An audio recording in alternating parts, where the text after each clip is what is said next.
Imagine this. You take a group of newborn babies, completely isolate them from the outside world, and never expose them to any language. What would happen?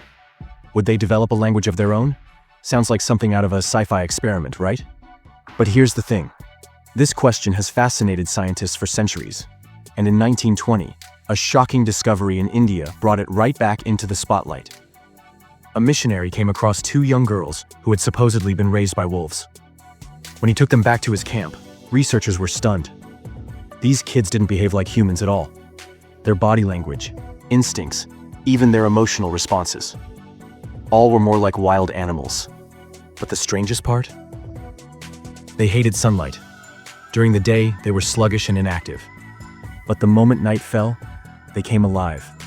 Not only did they have exceptional night vision, but their sense of touch and hearing were sharper than the average human. They had zero interest in cooked food. But give them raw meat or animal carcasses, no hesitation.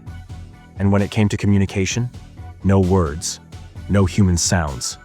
Instead, they howled, just like wolves. This bizarre case left scientists with one massive question. If a human is never exposed to language, are they even capable of developing one? And what happened next? It changed everything we thought we knew about language. Fast forward to the 1970s in the capital of Nicaragua. A special school was opened for deaf children. These kids had never been exposed to any structured sign language before. Teachers tried everything: gestures, symbols, repetition, but nothing worked. They simply couldn't grasp even the basics of communication. Then, something incredible happened. Outside the classroom, on the playground, in the school bus, during recess, the kids were communicating just fine. At first, the teachers thought, "Great, our lessons are finally working." But when they tried to interact with the students, they couldn't understand a thing.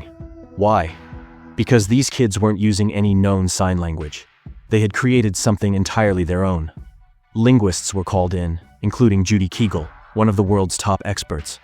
And when she analyzed their gestures, she realized something groundbreaking. These children had invented an entirely new language, out of thin air. It was later named Nicaraguan Sign Language, and it wasn't just random gestures. It had structure, grammar, and rules. Just like any spoken language. And here's what's crazy. Compared to traditional sign languages, this one was actually more efficient in many ways. So, what does this tell us?